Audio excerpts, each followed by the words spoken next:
CBSE Gurukul की इस व्याख्यान माला में आप सब लोगों का स्वागत है। नमस्कार मित्रों, मैं डॉक्टर पंकज कुमार मिश्र, संस्कृत विभाग सेंट स्टीफेंस कॉलेज में एसोसिएट प्रोफेसर हूं और आप लोगों के समक्ष अपनी श्रृंखला जो भाषा विज्ञान की है वह लेकर के उपस्थित हूं। मित्रों, यह श्रृंखला भाषा विज्ञान की एक सुदीर्घ श्रृंखला के रूप में स्थापित हो चुकी है।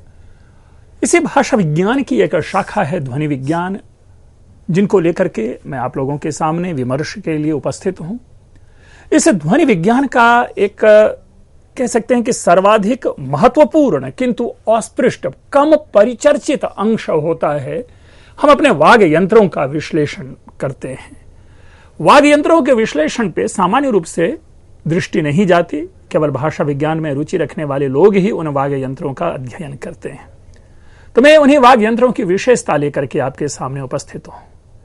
कुल 20 वाग् यंत्रों को मैंने आपके सामने इंट्रोड्यूस किया है। उन 20 वाग् यंत्रों में हमने अभी तक लगभग 7 वाग् यंत्रों की भूमिका और उनके कार्यों को जाना है। ये हैं श्वास नलिका, ग्रास नलिका, स्वर यंत्र, स्वर तंत्रिका, काकली, अभिकाकल और गलबिल, जिसका नाम उपाली जिह्वा भी है। आप पाएंगे कि इसको हमने कट कर रखा है ताकि ये हमारे कंप्लीट हो गए हैं। उसके बाद जिन वाग् यंत्रों की चर्चा हम शुरू करेंगे उसमें अली जिह्वा है, नासिका विवर है, कोमल तालु है, मूर्धा, कठोर तालु, वर्त्स, दंत, ओष्ठ, जिह्वा, जिह्वा फलक, जिह्वाग्र, जिह्वा मध्य और जिह्वा पक्ष। जो नीचे की जो 17 से लेकर के 20 तक जो जिह्वा से संबद्ध हैं, फलक, अग्र, मध्य और पक्ष, वो एक ही जिह्वा के जो विभिन्न एंगल हैं, विभिन्न स्पॉट हैं, उन जिह्वा की जो भूमिका होती है, कभी हम जिह्वा को मोड़ते हैं, कभी जिह्वा फ्लैट रखते हैं, कभी जिह्वा कर्व करते हैं। तो इस कारण से ये 4 प्रकार से जिह्वा की पोजीशनिंग को लेकर के ये 20 कुल यंत्र बनते हैं। रही बात क्लासिफिकेशन के पॉइंट ऑफ व्यू से, इदमित्थम नहीं है, ये 18 भी किया जा सकता है, 16 भी किया जा सकता है। जैसे काकल अभिकाकल को एक में मिला दिया तो 1 कम हो जाएगा, जिह्वा के सबको एक में मिला दिया तो 3 कम हो गए, तो अकॉर्डिंगली हम 16 ही वर्गीकरण कर सकते हैं। कई ऐसे हैं जिनकी भूमिका नहीं होती है ध्वनि में, लेकिन मार्ग में आने वाले होते हैं, वायु के मार्ग में आते हैं, तो हम उनको चाहें तो डिलीट भी कर सकते हैं। बट हमें सूक्ष्मता से सारे विषयों को जानना चाहिए, इसलिए ये 20 दे रखा है। आपके सामने ये चित्र है, इस चित्र के माध्यम से भी इसे हम समझ सकते हैं। जैसा मैंने शुरू में ही कह रखा है कि अगर आप इसे एंटी क्लॉकवाइज देखें तो एंटी क्लॉकवाइज आप 1 से शुरू होता है, जो आपको स्वर यंत्र से, श्वास नलिका से प्रारंभ होता है, और जो खत्म होता है, अगर आप नीचे आकर के देखें कि ये 20वां है, जिह्वा पक्ष पे आकर के जो तीसरे नंबर से ऊपर आप पाएंगे वो जिह्वा पक्ष है। तो इस प्रकार एक लंबी यात्रा है इन वाग् यंत्रों की, और इन सब के माध्यम से हमारे फेफड़े से निकलने वाली हवा ओष्ठ से, मुख विवर से बाहर निकल करके एक भाषा का रूप ग्रहण कर लेता है। मित्रों, अब इसके बाद जिसके हमने चर्चा करनी है, एक और अगर आप चाहें तो इसे बखूबी समझ सकते हैं। पूरा एक जो भीतर जो हमारा ह्यूमन बॉडी है उसके इंटरनल पार्ट को आपके सामने रखा है। दोनों फेफड़े यहाँ पे लंग्स हैं, दोनों स्पष्ट है। श्वास नलिका, जिसे समझने में कठिनाई हो रही होती है, ये श्वास नलिका पूरी तरह से आपको दिख रहा होता है, आप देखेंगे। इसी तरह आपके अन्य सारे भी जितने भी हैं, मुख नासिका है, या आप पाएंगे कौवा, अभी उसकी भी चर्चा आएगी, टेटुआ, उसकी भी चर्चा करेंगे, एडम्स एप्पल है, उसकी चर्चा है, देखिए गलबिल है, अभिकाकल है, जिह्वा है, ये सारे के सारे जो पैलेट है, सेरेब्रम है, ये सारे स्पष्ट इसमें किए हुए हैं। तो अगर इसे आप गौर से देखें तो ये और स्पष्ट करेगा, क्योंकि इसमें एक सजीव चित्र हमारे सामने उपस्थित लग रहा है, लेकिन जो पीछे का चित्र है, ये चित्र एक स्केलेटन मात्र के माध्यम से दिखाया गया है। लेकिन यहां इसे आप बैठ करके एक एक अंग को अच्छी तरह से पहचान सकते हैं, एक एक अंग नहीं, एक एक यंत्र को मित्रों। लेकिन वह ये फेफड़ा है, जो फेफड़ा पंपिंग करता है, एयर को बाहर निकालता है, जो आप लोग सभी जानते हैं, और जिसके माध्यम से हम बोलते हैं। आप पाएंगे, देखें कि अगर जो श्वास नली है और ग्रास नली है, क्लियर अंतर दिखेगा आपको। फेफड़े से आपकी श्वास नली संबद्ध है, जिसके माध्यम से हमारे स्वर ध्वनियां निकलती हैं। लेकिन दूसरी ओर जिस श्वास नली में आप देखेंगे कि डॉट डॉट डॉट बिंदुएं हैं, और दूसरी ओर आप पाएंगे जो ग्रास नली कह सकते हैं, भोजन की नलिका है, उसके अगर नीचे देखेंगे तो पाइप जो है वो नीचे की ओर आ रहा है और दोनों फेफड़े के बीच में नीचे एक होल टाइप का बनाकर नीचे आ रहा है। यही आपके पैंक्रियाज और जो स्मॉल इंटेस्टाइन और जो वो जो छोटी आंत और बड़ी आंत है, इनसे संबद्ध होकर के वो हमारे पाचन तंत्र में उनकी भूमिका होती है। But yes, here that is not important. Here the important thing is फेफड़ा and all those cords related to these lungs. तो इनको देखिए, और मैं समझता हूं कि अगर रुचि है आपको अपने ह्यूमन सिस्टम को समझने में, तो इसकी भी एक अच्छी भूमिका होती है। अस्तु, हमारे सामने एक जो अभी तक हमने उपाली जिह्वा तक पढ़ा था, अब न्यू एक यंत्र है, एक स्थल विशेष है, वह है अली जिह्वा। ये जो अली जिह्वा है, इस अली जिह्वा को आप समझें युवुला, कि यह नासा विवर तथा मुख विवर के अलग होने वाले स्थान पर छोटी जिह्वा के समान, पीछे भी आया था चर्चा में, पिछले उसमें श्रृंखला में चर्चा में, छोटी जिह्वा के समान ही यह भी एक मांस पिंड होता है। इसको हम एक पोजीशन के माध्यम से समझने की कोशिश करते हैं। उस चित्र पे हम लोग पुनः चलें। अब देखिए, ये जो 8 नंबर है और 8 नंबर आप आए तो क्लियर आप पाएंगे कि मुख का जो एक कर्व यहां बन रहा है, 7 के ऊपर 8, 9 के नीचे आप एक गोला सा एक कर्व किया हुआ आप पाएंगे कि वो स्थल है जो कि युवुला है, जिसे अली जिह्वा कहते हैं। यहां पर भी आपको स्पष्ट है कि वो जो पोर्शन है, वो पोर्शन आपको क्लैरिटी के साथ आपको दिख रहा होगा, जो आप जिसे समझ सकते हैं। इसे शायद यहां पर 10 नंबर से, जिसे कौवा कह के शायद चिन्हित किया गया है, जहां जो हिंदी में जिसे कौवा लिखा गया है 10 नंबर, वह है अपना युवुला। आइए मित्रों, इसे अली जिह्वा, युवुला को अली जिह्वा हिंदी में, और आम भाषा में, लोकल जिसको लैंग्वेज कहते हैं, बोलचाल की भाषा में इसे कौवा कहते हैं, है ना। ये कोमल तालु से मिला अंतिम भाग है। अभी कोमल तालु के पास चलेंगे, जो सॉफ्टेस्ट पोर्शन होता है हमारे पीछे में, उसको कोमल तालु कहते आएगा, उसकी चर्चा करेंगे। ये कोमल तालु से मिला हुआ, एकदम मिला हुआ अंतिम भाग होता है, जिसे युवुला कहा गया। अब युवुला की भूमिका स्पष्ट है, देखेंगे कि ये अन्य भाषा के वर्णों के उच्चारण में इसकी उपयोगिता क्या मतलब हुआ। जब हम अन्य भाषा कहते हैं तो संस्कृतेतर भाषा, दूसरे शब्दों में भाषा या ध्वनि में इसकी भूमिका है, लेकिन संस्कृत वर्णों के उच्चारण में कदाचित इसकी भूमिका नहीं है। लेकिन हम इसको डिनाई नहीं करेंगे, क्योंकि हम केवल देखिए संस्कृत भाषा विज्ञान तो समझ ही रहे हैं, लेकिन जब कंपैरेटिव लिंग्विस्टिक्स में जाते हैं तो अन्य भाषाओं को भी, अन्य भाषा के वर्णों को भी हम समझने की कोशिश करते हैं। तो अन्य भाषा के वर्णों के उच्चारण में इसकी उपयोगिता होती है, और वो उपयोगिता क्या है? मेनली द 4 इंपॉर्टेंस जो है, महत्व है इसका, ये देखिए कि जिह्वा पक्ष से लेकर के जो स्पर्श ध्वनि है, उनका उच्चारण जो है इस अली जिह्वा के माध्यम से करते हैं हम। जैसे उर्दू या फारसी का क, कत्ल, इस शब्द का यह क जो है, क के नीचे जो बिंदा जिसे कि बिंदी, जिसे कि नुक्ता कहते हैं, ये नुक्ता स्पष्ट है। तो ऐसे वर्णों का जो नुक्ता वाले जो वर्ण होते हैं, उनका उच्चारण जो है उसमें इस युवुला की भूमिका होती है। इसी प्रकार जिह्वा पक्ष के समीप आकर जो वायु मार्ग को, यह क्या करता है, इसकी भूमिका क्या होती है? जो जिह्वा पक्ष के ये समीप आएगा और जो वायु मार्ग है जहां से हवा निकलती है उसको संकड़ा कर देता है, एकदम पतला रास्ता कर देता है, बहुत ही पतला, जिससे कि वायु बड़े ही कठिनाई से निकल पाता है।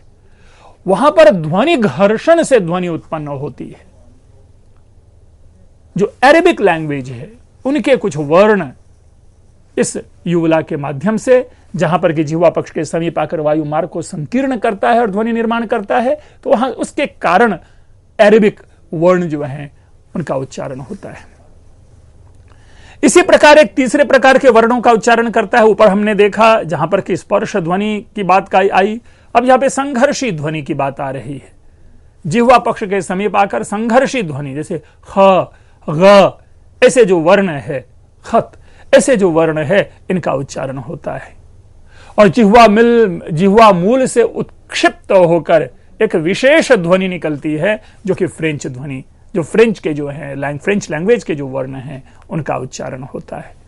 तो इसका मतलब ये देखिए कि इस अली जिह्वा के भी भूमिका है और इक्वली इंपॉर्टेंट है, but not important for Sanskrit, क्योंकि संस्कृत में ऐसे वर्ण उच्चारित नहीं होते। यही कारण है कि युवुला की भूमिका नहीं होती। बट यस, अगर हम संस्कृत में ऐसे वर्णों का उच्चारण करने लगे, यानी संस्कृत में जब हम विदेशी शब्द का प्रयोग करें तो विदेशी शब्द के प्रयोग करते समय हमें युवुला को नजरअंदाज नहीं करना होगा, यानी उसकी भूमिका वहां पर होगी। मित्रों, इसके बाद है नासिका विवर, नेजल कैविटी। कैविटी वर्ड है जिससे हम आप सभी अवगत हैं और इजी टू रिकॉग्नाइज भी है। हमारे ये जो नॉस्ट्रिल्स है, ये आप इसे समझें कि ये केवल यहीं खत्म नहीं होता, ये भीतर तक जाता है, जिसे हम आप सभी जानते, रिकॉग्नाइज भी करते हैं। खास करके कभी कभी जो त्राटक आदि करने वाले होते हैं, जो योग में जो आदि करते हैं, उनके लिए भी वो जानते हैं कि वो नासिका विवर कहाँ है। तो गलबिल से नासिका के अग्रभाग तक यह जो है विकसित है। अग्रभाग तक नासिका के, यानी अगर पीछे लाएं गलबिल से लेकर के नासिका के अग्रभाग तक, यह एक विस्तृत है, एक लंबी इसकी जर्नी होती है, एक लंबा पार्ट है, लंबा हिस्सा है। अंदर में छिद्र के समान होता है, विवर के समान होता है। इसे भी देख लें, चिन्हित कर लें इसे नासिका विवर को। मेरे समझ से इसको समझने में बहुत अधिक दिक्कत नहीं होनी चाहिए, कठिनाई नहीं होनी चाहिए। इसको अगर आप देखें तो यहाँ 9वें नंबर पर आकर देखिए कि इसमें जो नासिका विवर है जो हमें प्रत्यक्ष हो रहा है, स्पष्ट हो रहा है। और इसमें चित्र के माध्यम से ना भी समझकर इसे स्वयं अपनी अनुभूति से भी समझ सकते हैं, खास करके तब जबकि हम अनुनासिक वर्णों का उच्चारण करते हैं। उस समय नासिका विवर की भूमिका महत्वपूर्ण हो जाती है। और जो पाणिनि के अष्टाध्यायी का जो माहेश्वर सूत्र हैं 14, उसमें से जो एक ञमगणनम जो है, इनका जब हम उच्चारण करते हैं तो नासिका विवर के माध्यम से ही उच्चारण होता है। अर्थात ञ, ङ, म, न और ण, जो जितने भी नेजलिंग साउंड हैं, हम उसका उच्चारण इसी नासिका से करते हैं। यानी अनुनासिक या नासिक की ध्वनियां जो है यह इसी नासिका विवर से उच्चारित होती है। मित्रों, इसके बाद कोमल तालु है, सॉफ्ट पैलेट जिसे कहते हैं इंग्लिश में। और आप लोग सभी जानते हैं, अगर आगे आएंगे, अपनी चर्चा आगे श्रृंखला रहेगी तो उसमें जब हम Grimm's law, Verner's law, Grassmann's law पढ़ेंगे तो उसी में आपको पैलेटल, सेरेब्रल ऐसे लॉज आते हैं जो किस प्रकार जो ध्वनियां हैं वो मूर्धन्य में या किस प्रकार तालु में बदल जाती है। तो जब ध्वनि नियम पढ़ेंगे उस समय उसकी चर्चा होगी। लेकिन यहां पर कि गलबिल की ओर से आगे आने पर कोमल तालु, कोमल तालु। अब ये जो है देखिए यहां पर और स्पष्टता के लिए आपके सामने रखा गया है, क्षमा करेंगे इस चित्र को। ये केवल आप जो हमारे ये जो मुख का एक जो जबड़ा है उसका एक नीचे का हिस्सा होता है, एक ऊपर का हिस्सा होता है। और ऊपर का जो हिस्सा होता है वो इस तरह से कर्व होता है। अगर देखें, जो अगर हाथ को जैसे गोल कर लें और इस तरह से ये कर्व की तरह यह होता है, ठीक है। अब इसको आप समझिए, यानी आप अपने टंग को जब टेढ़ा करें, मोड़े, पीछे की ओर मोड़े, और पूरा का पूरा जो जब जहां तक आपकी जिह्वा पहुंचती है, उसके बाद जब आप ऊपर उस जिह्वा के नोज को, जिह्वा के जो पॉइंट है उसको ऊपर आप टच करेंगे तो एकदम सॉफ्ट पार्ट दिखेगा। इस चित्र में भी आप देखेंगे सॉफ्ट पैलेट क्लियर लिखा हुआ है, तो वो सॉफ्ट पैलेट है, कोमल तालु कहते हैं। अब जब हम कोमल तालु कहते हैं तो ऑब्वियसली एक कठोर तालु भी होगा। तो ये दो प्रकार के तालु को लेकर के हम चर्चा करते हैं। तो यहां मित्रों ये जो है ये कोमल तालु है, अ, ई आदि स्पर्श व्यंजन, क, ख, ग आदि के उच्चारण में इसका उपयोग होता है। और एक मजेदार बात, एक हास्य का विषय कि जो खर्राटे की जो ध्वनियां होती है, जो लोग सोते समय जो खर्राटे लेते हैं, उनकी ध्वनियों को उत्पन्न करने में इसकी भूमिका होती है। यह सहायक होता है कि इस कोमल तालु जो है इससे खर्राटे की ध्वनि उत्पन्न होती है। आइए इसके बाद जो है अपना मूर्धा है, और मूर्धा को भी समझना, सेरेब्रम जो है कठोर तालु के पीछे की ओर का अंतिम भाग। अब ये जो कठोर तालु है आपने अभी देखा, कठोर तालु स्पष्ट है, यानी कोमल तालु, कठोर तालु। और फिर उसके बाद जब हम आते हैं इसमें, हालांकि मूर्धा को स्पष्ट नहीं किया गया है, मूर्धा को आप आए तो इससे समझ सकते हैं, इस चित्र के माध्यम से समझ सकते हैं, लिखा हुआ है मूर्धा स्पष्ट आपको दिखेगा। और स्पष्टता के लिए यहां पर भी जो खास करके 3 स्लैशेज हैं आप पाएंगे जो 3 स्लैशेज हैं, इसमें जो 11 नंबर का जो 11th नंबर का जो स्लैश है वह जो है वह मूर्धा है। उसके पीछे ही आपको कठोर और कोमल दोनों प्रकार के तालु हमें दिखाई देते हैं, है ना। जो 12वां नंबर जो है वह कठोर तालु है और जो 10वां नंबर है वह कोमल तालु है। इस चित्र में वो चीजें और स्पष्ट हो जाती है, खास करके हिंदी माध्यम से समझने में जिनको सुविधा होगी वो इस माध्यम से समझ सकते हैं। लेकिन आते हैं अपने इस मूल विषय पर।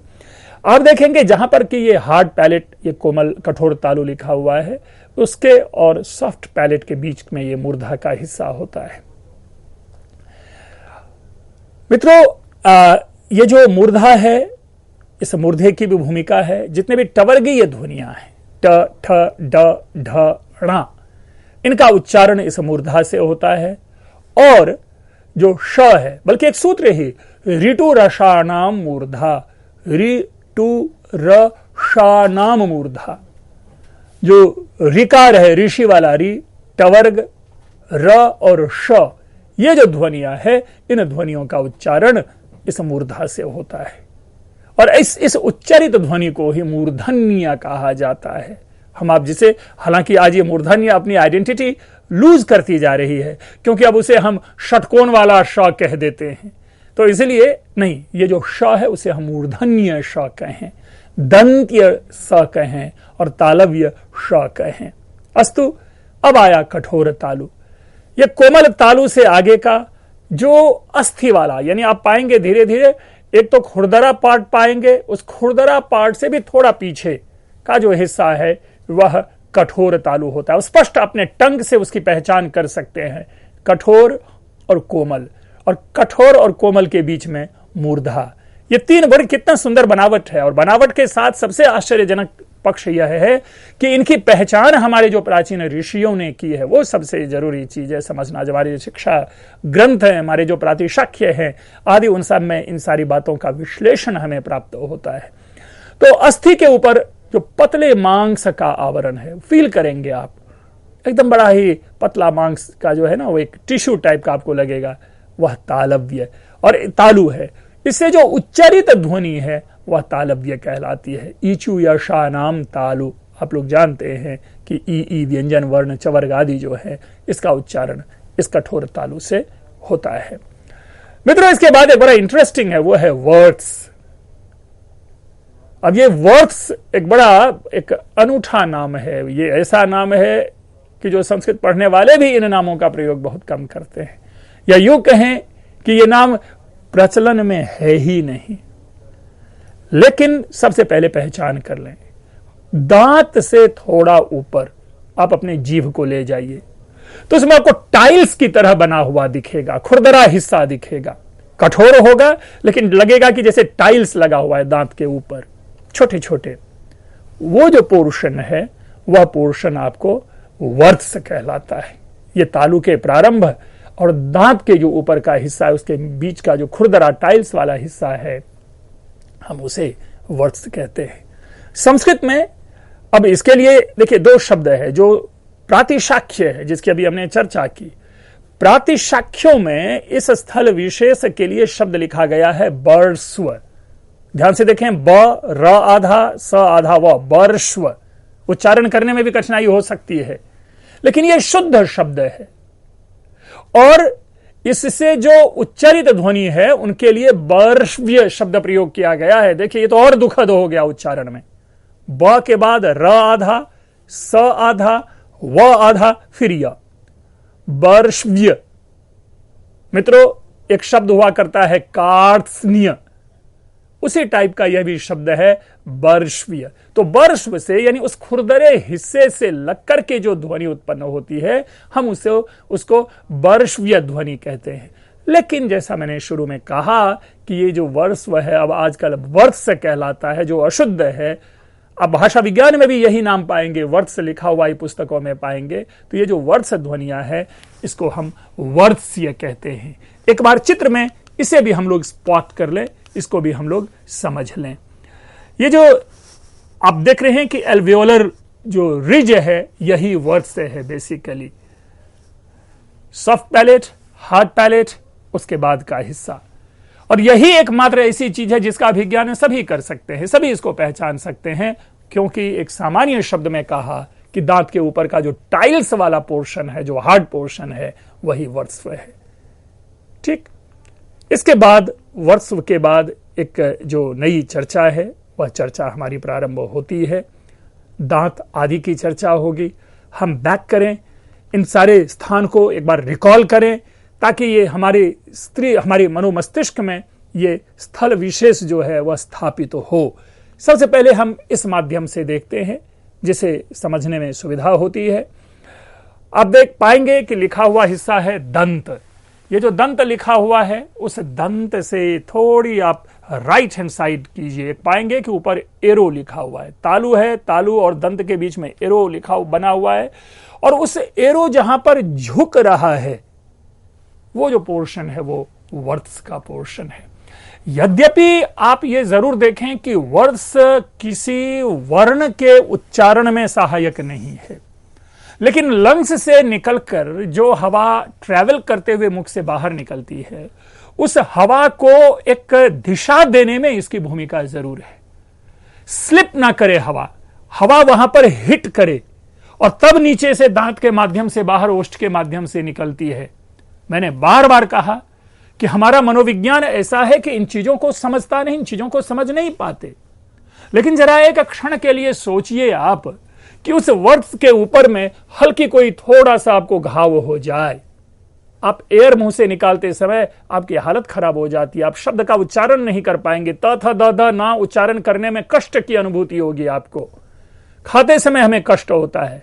लेकिन ये एक नेचुरल वे में ईश्वरीय प्रदत्त एक यह कह सकते हैं फैक्ट्री है, जिसका हर मैकेनिज्म इतने सलीके से बंधा हुआ है कि वो हमारे एयर को पूरी तरह से अलग अलग जगह पे स्पॉट करके, रोक करके, स्टेशन करके अभीष्ट ध्वनियों को निकालता है। अगर केवल आप फेफड़े से एयर निकाले तो कोई ध्वनि नहीं निकलती, कोई वर्ण नहीं निकलता, केवल हमारे मुंह से वह हवा के निकलने की आवाज सुनाई पड़ती है, कोई वर्ण हमें नहीं सुनाई पड़ता। अब उस वर्ण को सुनने के लिए उन जगहों पे रुक करके हमें हवा को छोड़ना होता है। क आप स्पष्ट पाएंगे कि जब हम कवर्ग क बोल रहे हैं, अभी बोल रहे हैं क, हम रुक करके बोल रहे हैं, इसलिए क वर्ण को बोलने में हमें अनुभूति हो रही है कि क कहां से बोल रहे हैं। लेकिन जब बोलचाल की भाषा में हम निकाल जाते हैं, का आदि शब्द बोल जाते हैं, तो हमें पता नहीं चलता। इसी तरह देखिए च, क्लियर भूमिका आप पाएंगे।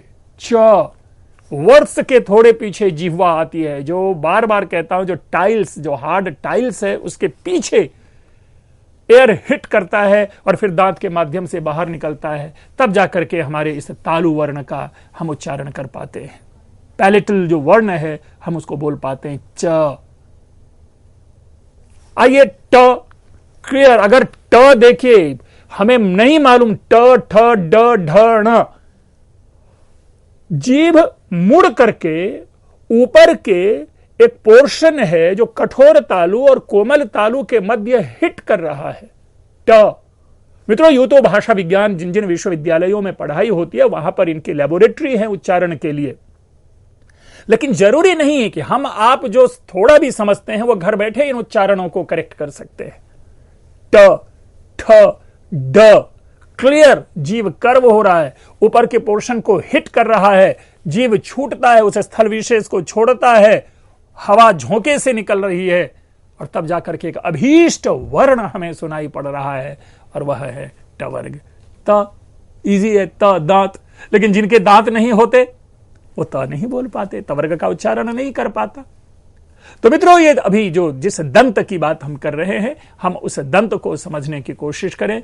दंत की आइडेंटिटी, दंत की पोजीशनिंग को लेकर के किसी भी प्रकार का प्रश्न नहीं है, किसी भी प्रकार का आपके मन में उठने वाले विचार नहीं होंगे, क्योंकि ये मोस्ट विजिबल पार्ट है। जो two parts of our vocal system, जो टीथ और ओष्ठ हैं, ये जो है ये मोस्ट विजिबल है, सभी जानते हैं। दांत, बचपन से ही हम दांत आदि का प्रयोग करते हैं, लेकिन देखिए दांत की कितनी बड़ी भूमिका है।